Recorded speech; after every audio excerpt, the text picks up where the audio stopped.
I'm getting ready to go for a nice hike. That's why It looks like it. Yeah. My wife does that a lot. Oh, it's good. It's really good. I took my daughter up to up the North Coast this last weekend, and we did some hiking, and she had a great time. She's such a good kid. Yeah.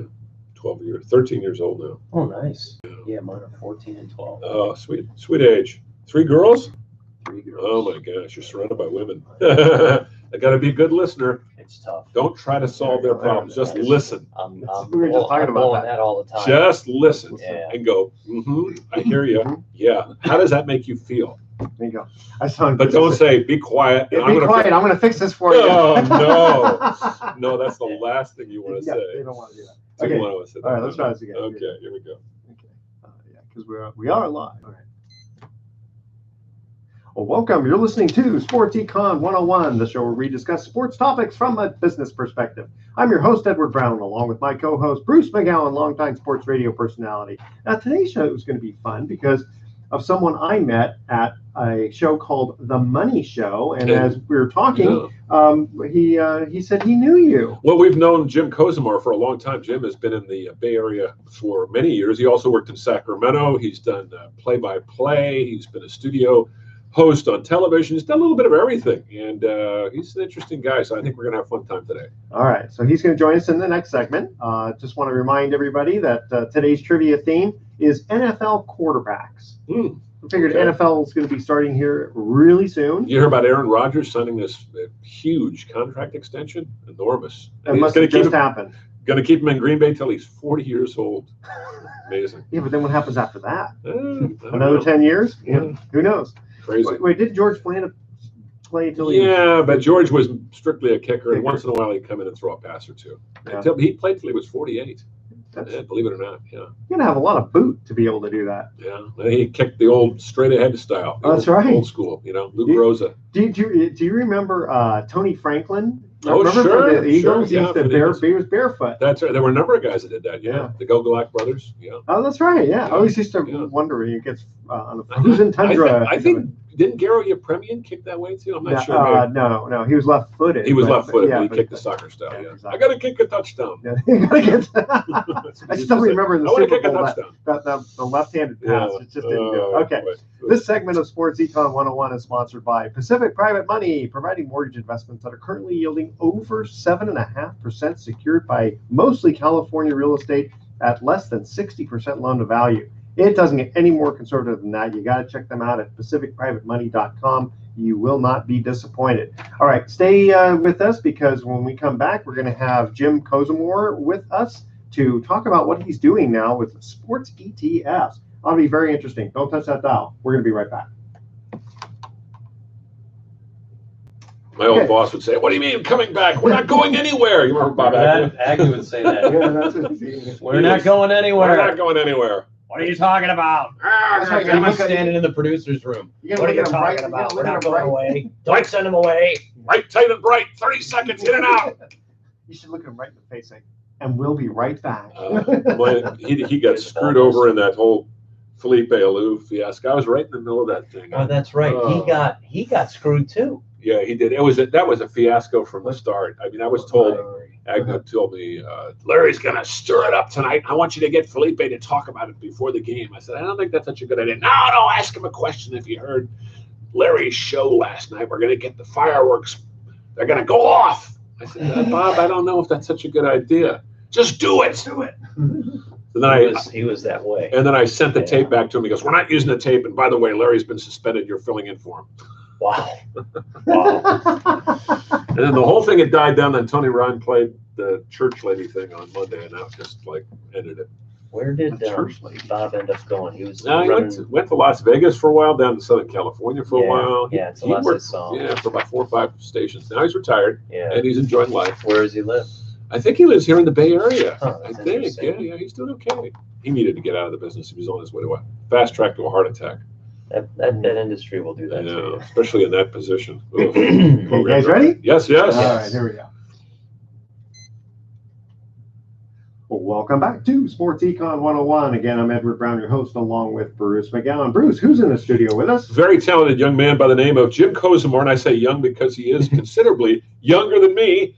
And when I was working at KNBR, the all sports station in San Francisco, Jim was just getting his way into the business. He was doing minor league basketball, and lo and behold, he's been doing this now for well over 30 years and working as a radio and a TV announcer. Does a really fine job, has a wonderful, ebullient, enthusiastic personality, and it's great to have him here. And he's blushing. Yeah. I know, exactly. Bruce, you're too kind. You're too kind. I'll tell you this, Bruce and I go back such a long way. He took me on my first ever hike. Oh, that's right. Remember, yes, you and I went to the Marin Headlands. That's it. That's right. Good memory. Yes, which is where I ended up asking my future wife to marry me. Is that right? Headlands. Yes, you took me on my very first ever hike. You and I were trucking around because I had never done that before. Yeah. And we were working together. And so I thought that'd be fun. He asked me, he goes, hey, you ever go on a hike? I'm going on a hike this weekend. You want to go? I'm like, I've never done that before. Let's give it a try. Well, cool. Because it was so exciting, did you ask Bruce to join you when you asked your wife to marry you? Yeah, I know. I should have. It's gotta be I here. should have. I know. I needed the directions. I should have given him the call and figured out where we were going. But no, it's great to get to see Bruce again and to be here, guys. I'm really looking forward to this. We should have an awful lot of fun. Yeah. We should. So you and I happened to meet at something called The Money Show in San Francisco. We had our booth for Pacific Private Money, and I looked to the straight ahead to the right, and I see something to do with sports. And I go, wow, I got to approach these guys and see what's going on. Now, this is the first time we had met, but so I'm looking at your card, and it says sports ETFs. Yes. Can you explain that to the audience? Sure. That's a great question, because a lot of people say, well, gosh, Jim, you're a sportscaster by trade. You do radio and TV. What the heck are you doing here at a money convention, a money show? As you guys know, being in sports, it's neat. We get in it because we love it. Yeah. But at some point, it's your job, and you need another hobby, right, Bruce? Yeah, right? That's for sure. For surfing and hiking. Yes. There you go. There you and you go. need something to clear your mind. And for people who have real life jobs, because I think sportscasting isn't a real life job, it's kind of fun. They kind of look to sports as the one thing that they can get away. True. Well, we need something else. And so I've always been interested in investing and seeing where you can put your money and grow it a little bit. So that's a fun thing to do. Well, over time and working with all these different leagues, and I've worked in the NBA, as Bruce said, Major League Baseball, NFL, NHL, you start to see all these values of teams grow and values of leagues grow. And I kept wondering, why do all these companies keep giving leagues all this money? So I started to do some back checking and looked at some stocks that have been corporate partners of leagues. And I built an index called the Pro Sports Sponsors Index that tracks all the corporate partners of the 4 major sports, and found out that over a period of time, that index outperformed the S&P 500 by an enormous percent. Now, this would have to be publicly traded once. Okay, like, isn't the Green Bay Packers? Well, so the Packers, you can buy stock in the Packers. But what I did was look at the companies who are attached to these leagues. So it's companies that you would think of: Coke, Pepsi, Budweiser, Coors, McDonald's. But it's also some companies you wouldn't think of. Amazon is the official streaming partner of the NFL with their Thursday night streaming package. Berkshire Hathaway is a part of this fund or a part of this index because they own an insurance company. And through that insurance company, the official insurance company of Major League Baseball, they're involved in it. Microsoft is involved in it. Apple is the official tablet of Major League Baseball. And so you see these different companies using sports to either gain brand awareness or increase revenue. And we found over time that companies attached to these leagues tend to do quite well.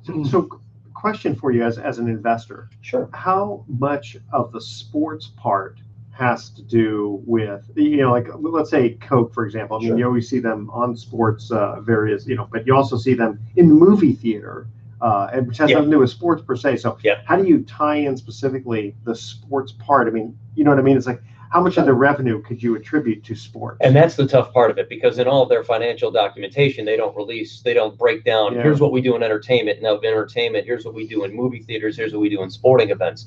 But our goal was just to take these teams that have been these companies that have been attached to these leagues. And we find that in their sector, and they feel this way, in their sector, they've got a greater chance to succeed. And I'll give you, for instance, there's a McKinsey report out. And McKinsey did a report based on corporate partners of these leagues. And they found that if a company has a stringent set of rules on return on investment, now they have to define what their return on investment is. It could be brand awareness, it could be foot traffic, it could be slices of pizza sold. But if they have a very stringent set of rules, those companies can see an increase of up to 30% on their return on investment on other marketing platforms. Well, it kind of brings up the point that, I am being like very strict with the question about it, right? But then I realized, it almost doesn't matter. I mean, if you let's say followed, or if there were some investors that I'm just going to follow companies that have the letter Z in their name, which is totally irrelevant. Right. But if for some reason all the companies with the letter Z in it did really well, I mean, one could More could make companies an would go argument. with a Z in their name. Yeah. I mean, Yeah. where you could, as an investor, say, you know what? I don't care what they track. Right. All I care about is making money. Yeah. Right. That's the bottom line. And if you can find some type of formula, and this is a passive set of rules. There isn't an active group of investment checkers who are trying to pick stocks that go in. If you're an official corporate partner, if you can use the logo of that league, you're in the fund, and it's a publicly traded company. Okay. Now, there are some that are not publicly traded. There are some companies that are just private, and there are roughly 105 companies who are attached to one of the 4 major sports. There are 73 currently that are publicly traded. So it's a basket of 73 companies. And I wonder how much these companies pay to be a part. That's a big piece to it. And if you look at the revenue growth since 2005, every league has increased revenue on a yearly basis, going through the recession, going all the way up. It's pretty amazing that these companies do it. And just as if I'm going to play Sigmund Freud here for just a minute, Sure. When the economy is doing lousy, people are still they maybe won't take trips to Hawaii, but they're going to have some kind of like mini escape, and sports is one of those escapes. Yeah, it absolutely is. And to get back to your original question, what does this have to do with sports? Again, these are companies that are already doing well, but they need to find a way to continue to grow. Yeah. And they find that portion of sports helps a part of their business grow a little bit more. Sure. These are major companies with vast tentacles all over the landscape of marketing. Yeah, exactly. But they feel that sports is a key piece to it. So that's why we call them sports ETFs in our case, the Pro Sports Sponsors Index. There's a fund, an ETF called the Pro Sports Sponsors ETF, which is out there right now, ticker FANZ, F-A-N-Z. And that's where people can get involved with it. I have to say, I'm very impressed here. I'm listening to you guys talk. I feel like I'm stepped into a business show. And Jim, who has always struck me as a very talented sports announcer, seems to really know his stuff. Has this always been kind of a hobby of yours, Jim? Did you study business in school? Or are you just one of those people that picks up the business section and reads it just out of interest? Or, how did you get into this? Bruce, what I find interesting is that when we all used to read the paper on a daily basis, sadly that industry hasn't, is in some troubles.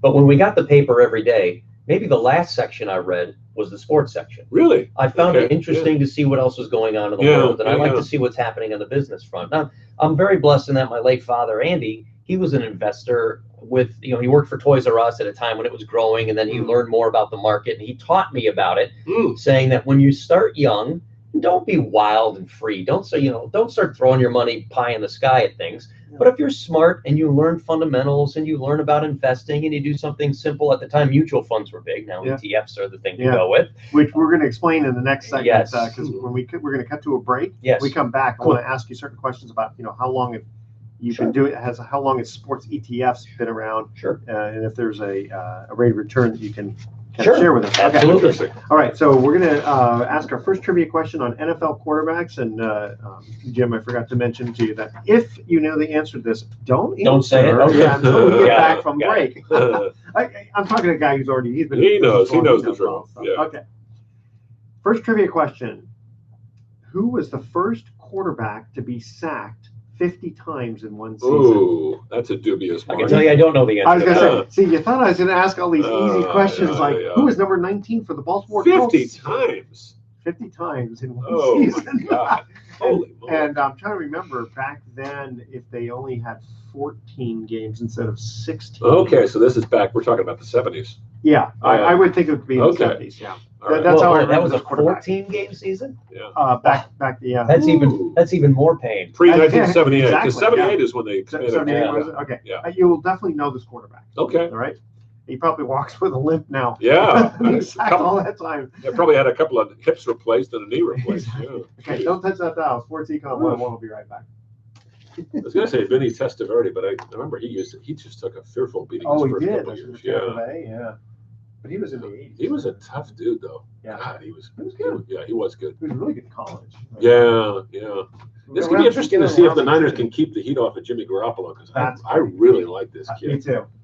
And I like the offensive line. They've brought in some good players. I mean, the two tackles, Staley and the guy they got in from Notre Dame, look pretty good. That's the key with the Raiders too. They got this guy from UCLA at left tackle, and then they moved Donald Penn over to right tackle.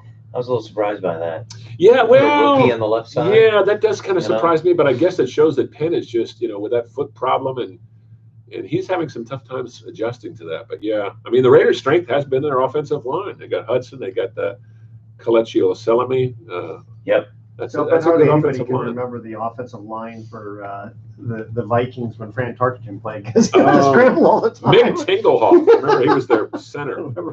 Great name, Mick Tinglehawk. It says, if you guys were so good, why did your quarterback have to scramble so much? Yeah. The way he did. There's a nutcase. You ever talk to him? Oh my God! No. He's on the show sometime. He's got to be old now. Right? He is. He's a character. Yeah. He's funny. Don't remember him. All right, here we go.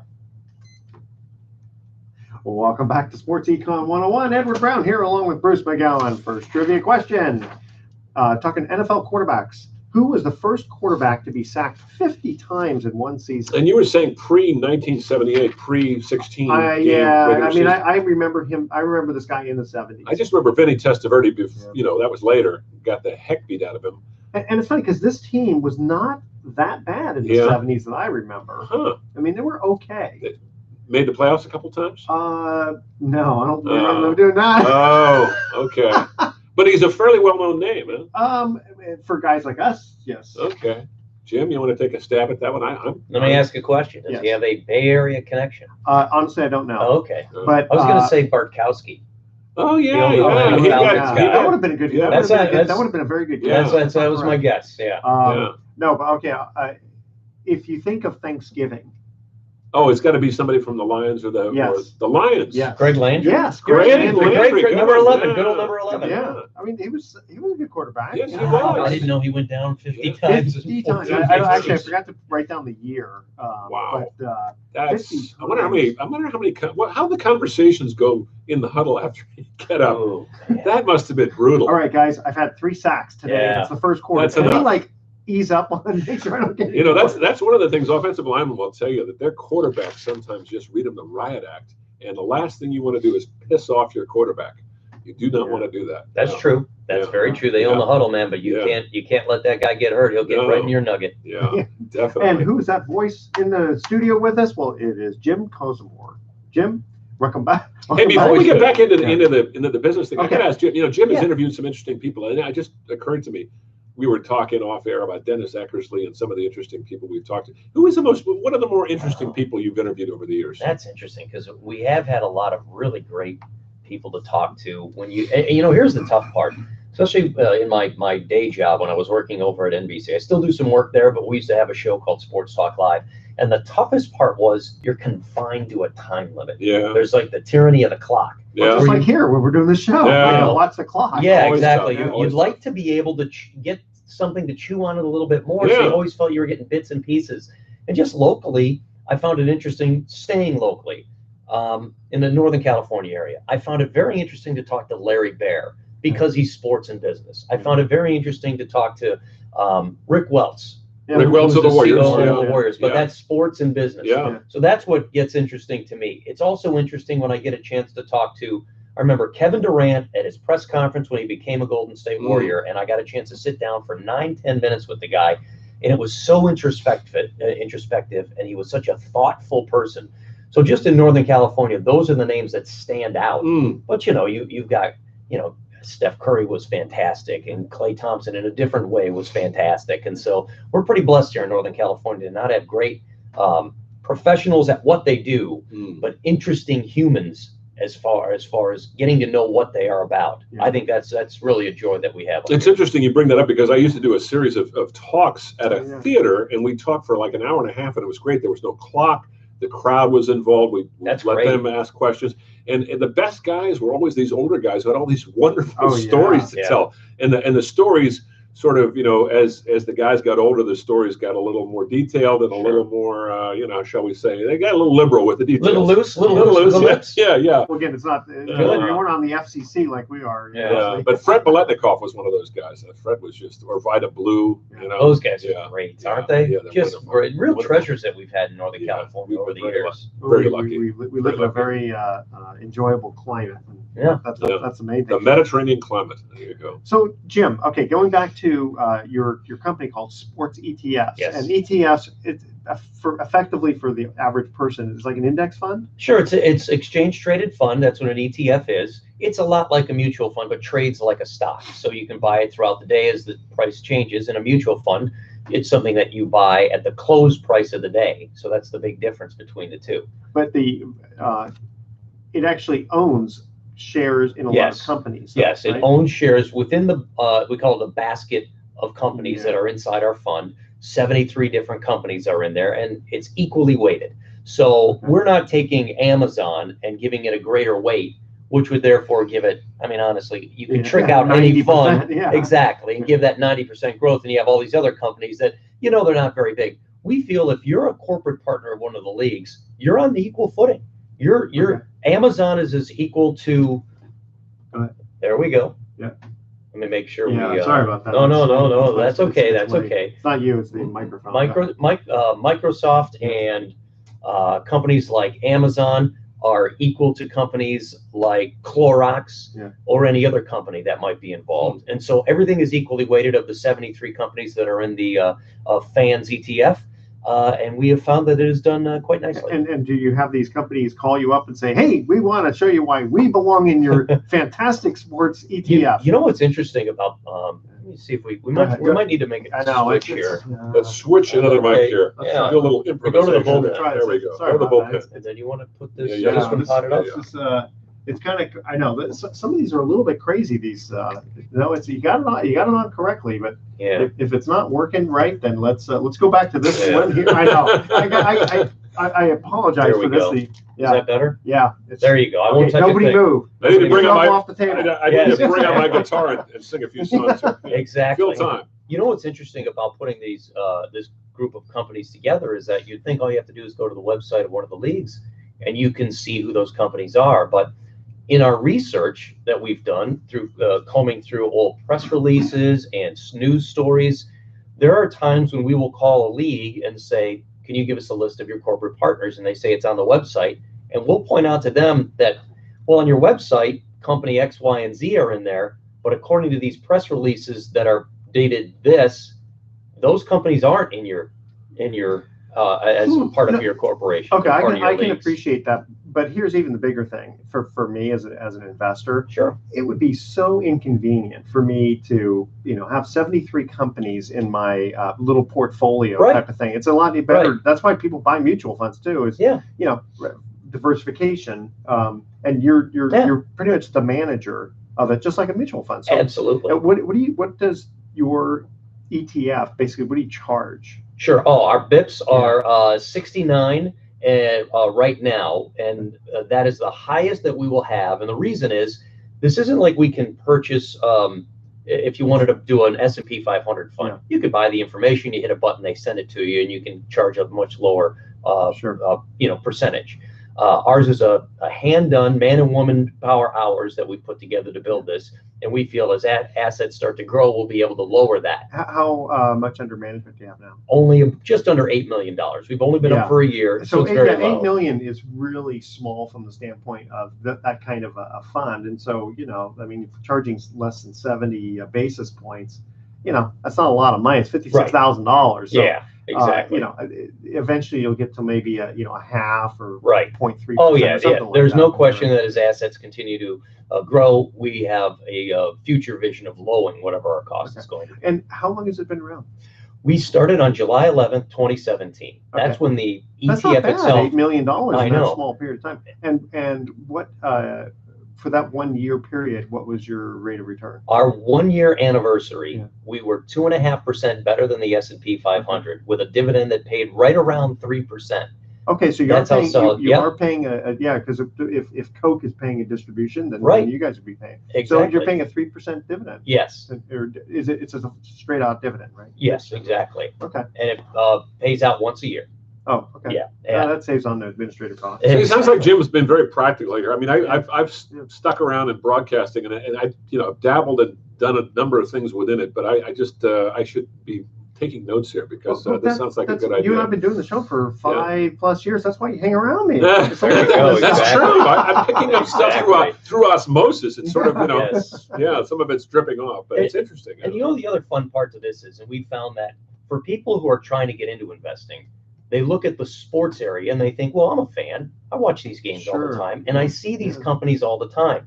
Well, now it's an easier way for them to track what investing is. We've had a number of clients who are older who want to get their children or grandchildren involved. So they'll take their kids over to an account, right? And they'll get online, whether it's Fidelity or Schwab or whatever their TD Ameritrade. They'll open an account for them and they'll show them, hey, this is the fund that we have. It's FANZ, F-A-N-Z. These are the companies. You like to watch the NFL or Mary or Bobby. You like to watch the Major League Baseball. These are the companies involved with them. Now you own a share of those companies. Yeah, I mean, it's kind of no different than just saying, oh, I love emerging growth stocks. Exactly. And it's just, or I love government funds, or I love international this. It's another sector of it. I know how you could raise another 8 million really fast. Bring it. Okay, sell part of the Yankees. Oh, is that what it is? I know you don't own it, but I sell know. part of the Yankees. I know. That would be pretty interesting. That would be a good one right part there. of the Yankees. Yeah, it's interesting that the number of pro athletes that go bankrupt in professional sports is alarmingly high. And yesterday I was covering a story, just reading a story about Michael Kendricks, this linebacker who played with Philadelphia, who had started Cal and was cut from the Cleveland Browns because he was convicted of insider trading. And I've never heard of such a thing, of a pro athlete getting busted for insider trading. He's facing some pretty stiff penalties and fines. He may not get another job in football, but he's on obviously Wall Street. He'll be very popular. Well, the thing is, obviously he's very savvy, but he made some bad choices. Hopefully, he learned from his mistakes, and it's interesting. It'd be interesting to find out specifically about that one because there's all kinds of insider trading. I mean, a janitor could be insider trading if you find something in the garbage can that the public doesn't know. All right. Second trivia question: who was the first quarterback to be inducted into the Pro Football Hall of Fame? Good one. All righty, I'm going to think that one through. Yeah, think that one through. Okay, now I know baseball. You can name all first 5. That's easy. But this is going to be 5 or 8? Was it 8 or 9 that went in the first? I think it was for 5. baseball. Oh, baseball. 5 for baseball. Yeah. I think it was 8 for football. But for football, we're talking just who was the first quarterback to be inducted into the Football Hall of Fame. All right, don't touch that down. Sports Econ 101 is going to be right back. All All right. Here we go. I'm trying to think that one through. Yeah, I think I got an idea, but I'm not positive here. This is fun. This is good stuff. Yeah. The thing is, too, you're talking about like sports. I mean, it's kind of it's the excitement of sports, and even though you're talking, Coca-Cola and all that, it's just the idea of I've got a sports mutual fund, so to speak, because people want to call it a mutual fund, even though it's not really. I know. In fact, that's when I started this project. We started about 4 years ago. I thought about, at the time, my head was all around a mutual fund. Yeah. And my partner, who's a financial advisor, said, no, you want to build an ETF. Those are a lot cheaper, easier to do. You still have all the Investment Act in 1940 stuff, too. Yeah, exactly. All that. Yeah. Interesting. Yeah, you have to go through a company. First memorized the Investment Act of 1940. Oh, God. I think starting one of these is it's only good for lawyers and official corporations who know how to do it. It costs us $70,000 to get our fund, which is a 506 Reg D. Yeah. But I used to have my Series 7, so I know. Unfortunately, I know all that stuff. Yeah, I know. Oh, crazy. Frustrating. Edward knows too much of this stuff. Too much of it. Yeah. That's good to know somebody. In fact, I had to give up my Series 7 because they wouldn't let me park it. Oh, really? Yeah, if you don't do enough business. Your Series 7 tops baseball cards, 1960? Yes. Remember the series they used to have? That's right. Just so you know, Series 7 is it's the cream of the crop. Okay. But if you have the Series 7, you can do everything. Wow. If you have like a 62, you can only do this. So I go, well, I'm just going to get the 7 so I can do everything. Harder test, but I like the way you do that. It's like, kind of a big umbrella. Yeah, big umbrella, pyramid. All right. Okay. I wonder, anything else we want to cover specifically about? No, we're doing great. I mean, we can do a little bit of this, and then if you want to do some sports, I can stick around and do sports. No, absolutely. Yeah. Okay. We can kind of go back and forth. It's just, like you say, it's just, you can see how it's kind of. I'll paint a scenario for you to let people understand the ETF. I'll do one thing that'll make it easier. Okay. Here we go. Welcome back to Sports Econ 101. Again, I'm Edward Brown, your host, along with Bruce McGowan. Second trivia question: who was the first quarterback to be inducted in the Pro Football Hall of Fame? I'm gonna let Jim answer that one. I got a good feeling. I think I know, but let's see if Jim knows. I'm gonna go with Sid Luckman.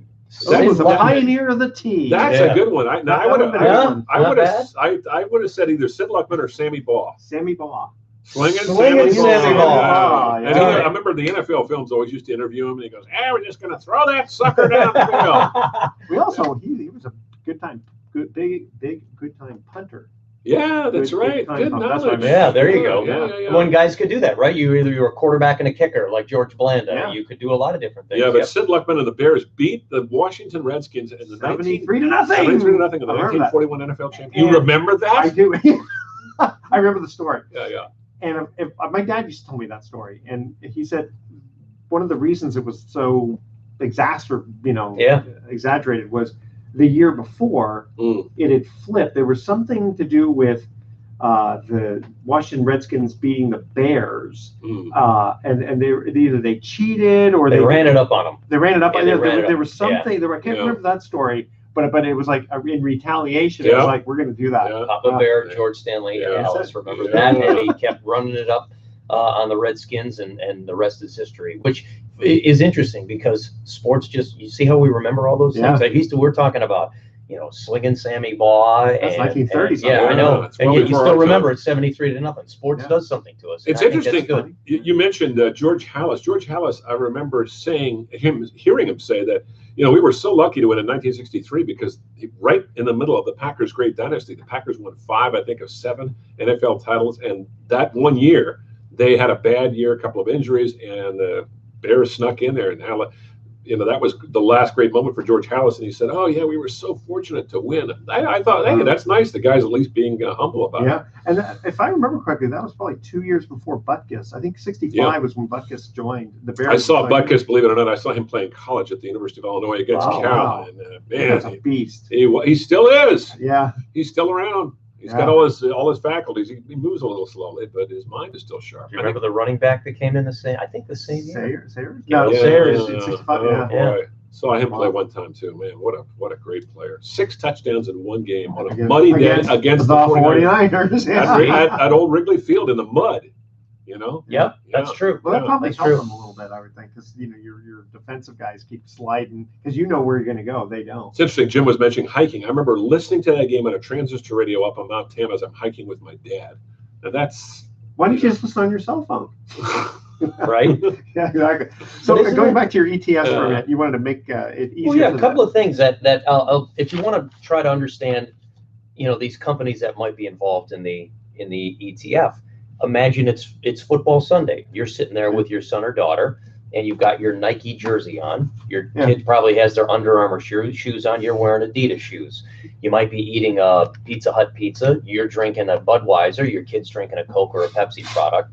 You're using Comcast Xfinity cable to see the game on Fox or CBS. You're using a Samsung TV. All those companies I named are corporate partners in one of the 4 major leagues. You use this stuff each and every day. It's pretty intuitive. And so that's how we kind of came up with the idea for the fund. And then when we started to do the back testing, it was incredible. And another thing we can do is maybe take a couple of companies. One is Clorox. Clorox is a local Northern California company, and they have been great at partnering with the local teams. Oakland Athletics. Is that to get the stains out of the? There you go. Maybe that's it. Really, I was just kind of wondering if that's where their angle of being corporate sponsor is. And that's part of it. But part of the reason is they just feel it's good to be a good corporate citizen. They're a Northern California-based company. They want to support things that are important to the community. They partner with whether it's the Athletics or the Giants or the Raiders, whoever it happens to be. But it has been so successful for Clorox. In the last year, they decided to become an official partner of the NBA because think of it as a beta test here in Northern California. Them marketing to the sports fans here has helped their business, helps their brand awareness, helps their revenue, their bottom line. it works so well, they want to now open it up on a larger scale. They're going to use a professional sports league. Again, kind of going back to what we were talking about before, how do they know, except for just realizing increase in sales, which could have happened just because the economy got better? Sure. Being able to pinpoint, like, it's because of our Bay Area sports infiltration. I mean, maybe they do a survey? I think they absolutely look at the bottom line numbers. Now, they might be able to say, well, because the Golden State Warriors are so much more successful, more people are paying attention and it works. But to them, they found a significant thing that helps their bottom line. Again, they don't get all of their revenue from it, but they've been able to open up a new revenue stream, a new source, and it might be through sports and sports fans that more and more of these businesses continue to go into. Listen, when a company leaves one of these leagues, it's not like the league goes a long time without filling that category again. Perfect example is Papa John's. Oh, yeah, that's right, Pizza Hut. Papa John's, they had been with the NFL for a number of years. And until the last few years, they had always given credit to the National Football League for increase in slices sold and an increase in the number of stores that had opened up. They thought sports marketing really helped their business at an incredible level. Okay. So on that note, I mean, I can see where, you're watching a game and at halftime you're thinking pizza and you go out and either order pizza or go get it or whatever. Clorox, I mean, I don't really, I don't see saying that, oh, I'm suddenly going to do my laundry because of this, And that's an excellent point. But it's Clorox and all of Clorox products that they might use. And more companies are finding, and I want this to be taken in the right tone, these leagues are opening up their marketing.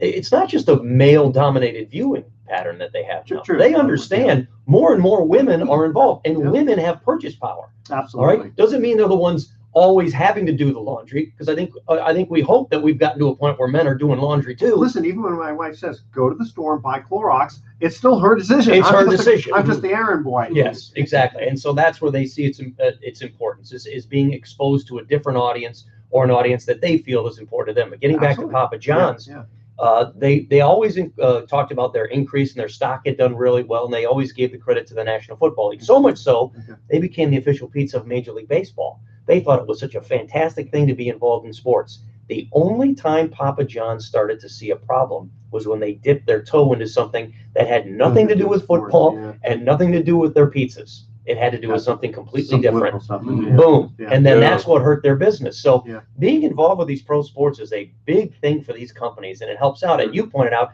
Pizza Hut jumps in less than 24 hours after Papa John gets the thumb. Pizza Hut waiting to do it. And remember when Papa John said, oh, our revenue was hurt because of what's happening in the NFL and the kneeling. Domino's came out with a statement that said, our pizza sales aren't slowing down. Pizza Hut, our pizza sales aren't. Everyone was positioning to get involved with the NFL. That's what sports is a powerful marketing tool. Well, the interesting thing too is if people are going to invest in, quote, the stock market, I mean, when the market goes down, it pretty much takes everything else with it. But if you're going to invest, how are you going to find the companies to invest in? Well, this is one specific angle. Right. Anything to do with not just sports in general, but a sponsor. Right. Because I should say there may be publicly traded companies that have to do with sports, but they're not necessarily a sponsor. Right. So if you look at MSG, they own the Rangers and the Knicks. You could buy MSG stock. If we choose to go a route like that, you could buy it. Then you're exposed a little bit more densely to one thing. Same thing with the Green Bay Packers. You can buy shares in the Green Bay Packers, but you're not going to get a return. You're not going to get a vote whenever they decide to pay Aaron Rodgers, right? You get a nice little plaque that you get to put on the wall, which is super great. I think the Celtics are also publicly traded, but you're not even getting a dividend, right? You're getting a nice little certificate that says you're an owner. Well, with Coke, if I invest in Coke, I mean, I'm just, through proxy, I can vote. I still don't get a choice as to, hey, I'm going to go to Safeway and I'm just going to grab some. I own part of this company. I'm going to grab some Coke. Give me some of that. It's interesting. You were talking about how mutual funds and ETFs are important because you do get exposure to a bunch of different companies. That's the one thing we like about this product called Fans is that, I'd love to be involved with Amazon, but I can't afford $2,000 a share right now. I'd like to buy Berkshire Hathaway B shares, but I can't afford it. But in one particular fund, and there are other funds out there, but you can get exposure to major companies like Apple, like Berkshire Hathaway, like Amazon, like Microsoft, which might be a little bit more expensive for someone to buy shares of stock, but it's in a fund like this where you get exposure to things that tend to do real well. Berkshire is up 17% year to date. Well, you have how many thousands of dollars is it right now to buy a Berkshire share? I remember it was like 25,000 or something. I don't Yeah, know exactly. Well, it's a lot more than 25,000 Yeah. now, and so this fund gives you exposure to something that's been quite successful. What share price is yours trading at now? We opened at $20 a share on July 11, 2017. We are trading, as of us speaking right now, we're at $23.55, right in that general area right there. Okay. So that's a nice little increase in a year and a Very month. much so. Yeah, and that's aside from the dividend. Yeah, that's aside from that's outside the dividend. Remember, we're right around a 3% dividend. We rebalance 4 times a year, so that dividend changes slightly. Okay, but all things being equal, if your share price never changed, someone would get a 3%. Yep. You know, again, the dividend Yeah. changes a little bit, but Yeah. you know, because you're buying companies that are paying a dividend. Right, exactly, and that's the key to it. And for anyone who's an investor out there who wants to get started in investing, that's the other thing. We're finding more and more with podcasts that people are getting educated about things they normally don't find in their everyday realm. Well, I'll tell you, it's kind of cool is my son's friend and his father, actually it's really his father, who started this company called Econ. And basically, like, let's say you go to Starbucks and you it costs $4.59. You can take the extra, like you give a $5 bill, you can take the other 41 cents and throw it into this ETF. Basically, it's for like the small investor. They have 800,000 investors. That's amazing. Yeah, and it's all like, and I think it's great because you get high school kids and stuff like that. The extra little change and it starts to get them off in investing. Yep. And this is like a little bit bigger. Take care of the college fund. Yeah. And that's a smart thing to do. If you can start kids off when they're young with the education process of understanding what you can do.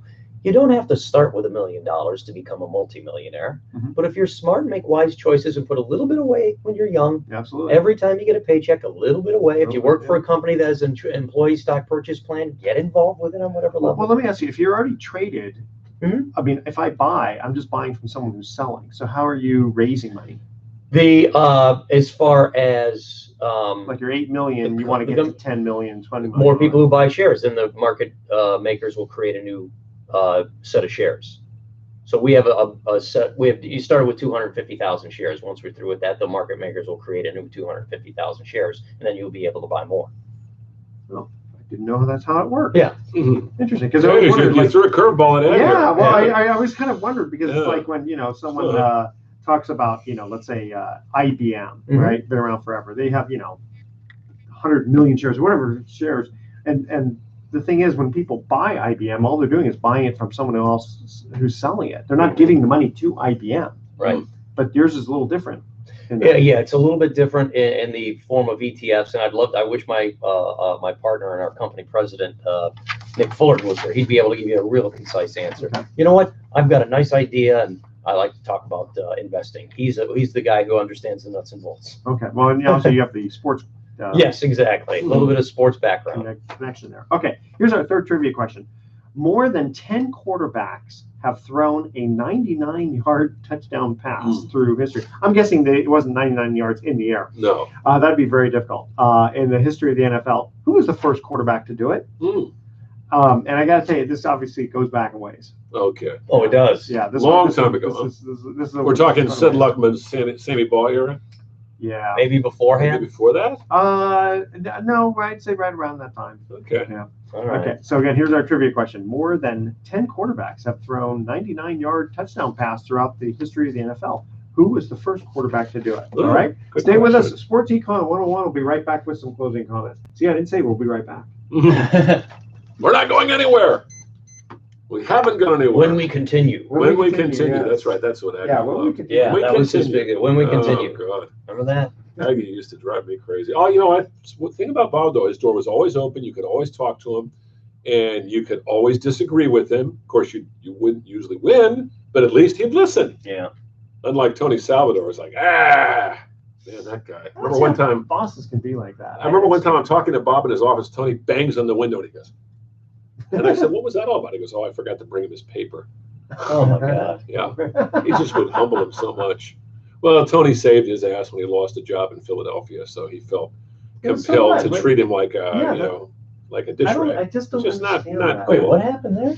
Well, Bob was working. He was a program director of a station in Philly. He had gone from assistant program director at KCBS to I think a WIP, and then something had happened, ownership change, management change. He'd lost a job, and so Salvador had just bought KNBR, or not Salvador, but the company that owned KNBR, Susquehanna Pfaltzgraff, had just bought it, and puts Tony in charge, and he needed a program director. So he knew Bob through somebody and goes, I'll give you this opportunity, come on out.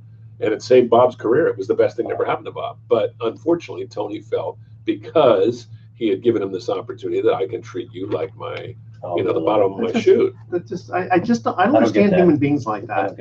I don't get that. No, I don't. Unfortunately, there's not a lot of that, but there, management and broadcasting, there's some pretty crazy characters. Really and I give Salvador credit though. I mean, he made that station a home. Made a lot of money. It's the same thing with like landlords treating tenants that way. You know the way I treat my tenants is, thank you. What can I do for you? Because you're paying my mortgage. Yeah, gratitude is a nice thing. Yeah, I think that's one of the biggest problems in America is if each one of us were showed a little more gratitude, we'd be a little more humble and we wouldn't be complaining all the time. Treat everybody with respect. Yeah. Oh, I think I just can't figure out why. I've tried changing this thing. Hello. Oh, is this thing on? There we go. I know. I don't have these problems in television. He does his good. How himself. I know. Somebody please come on and tell me where the hell I am. I'm going to call the president of the radio network. I just got interrupted by a Solican commercial. I'm glad this is on YouTube. Right. All right, here we go. All right. Welcome back to Sports Econ 101. See, I did say welcome back. That means we went away. We didn't really go away, but the audience, thank you for joining us. Yes. I'm Edward Brown, your host. For the last time today, I'm Edward Brown, your host, along with Bruce McGowan. Here's our third trivia question. More than 10 quarterbacks have thrown a 99-yard touchdown pass throughout the history of the NFL. Who was the first quarterback to do it? I remember hearing a story. I think George Hallis caught a touchdown pass and went 99 yards with it, but I don't know who threw it. Who's the quarterback who threw it? It was a quarterback. Was it Sid Luckman? No, this guy, unfortunately, I've never heard of his name. Okay. Frank Filchock? Never heard of him. Friend? Spell the last name. Filchock. Filchock. Sounds like something you take for a bad case of, 1939 Washington Redskins. Wow. So that was just right after Sammy Baugh, I guess. Just right after Sammy. Do you know any of the other quarterbacks who did it? Do you have that I don't have the. Did Clint Hurdle once throw one? Didn't someone on Monday Night Football throw a 99-yarder? It was Dallas and Minnesota were going at it. And they were on the 30-yard line at the time. I don't know how the math worked out. See the eyebrows on Jim? See, now there's a good businessman for you. He did math in his head so quick that he knew that I was just kidding around. All right, guys. Thanks again, Jim Kozimor, for joining us. A lot of fun today. Yeah, interesting stuff. Good job. Thank you. All right, here's our thoughts for the day. Every great achievement was once considered impossible. And I always come up with these good ones specifically for Bruce. That's what I always say when I'm looking at a wave that's about 12 feet. I can't catch that thing, and then the next thing you know, I'm on it, but then I get clobbered. So. That's okay. You have to have ambition in life. That's exactly. Right. Yeah. Okay, you'll like this. Got to take the fall. And you always come up with two of these, right? So again, every great achievement was once considered impossible. And your past mistakes are meant to guide you, not define you. I like that. I can always get a little teary-eyed when I read these things. I mean, that's good stuff. You like that? Yeah, that's. Where do you come up with this anyway? It's on the internet. And it's got to be true because it's on the internet. It's on the internet. That's right. I thought these were pretty good, though. I like those. And I can see Russia from my living room. Good point. Good point. You can see Russia from our living room. I know. I thought I'd throw that out there just for fun. Oh, like watching on TV or something? Yeah. Okay. All right. Tune in next week to Sports Econ 101. I'll be thinking about that for a while, where we discuss sports topics from a business perspective and asking more sports trivia questions. Thanks for listening. On behalf of our team, I'm your host, Edward Brown. We'll see you next week. Good night, America. So long. All right. Another one bites the dust. Oh, that was good. That was awesome. Good. So Vern used to join us every week until I think I mentioned to you. That's kind of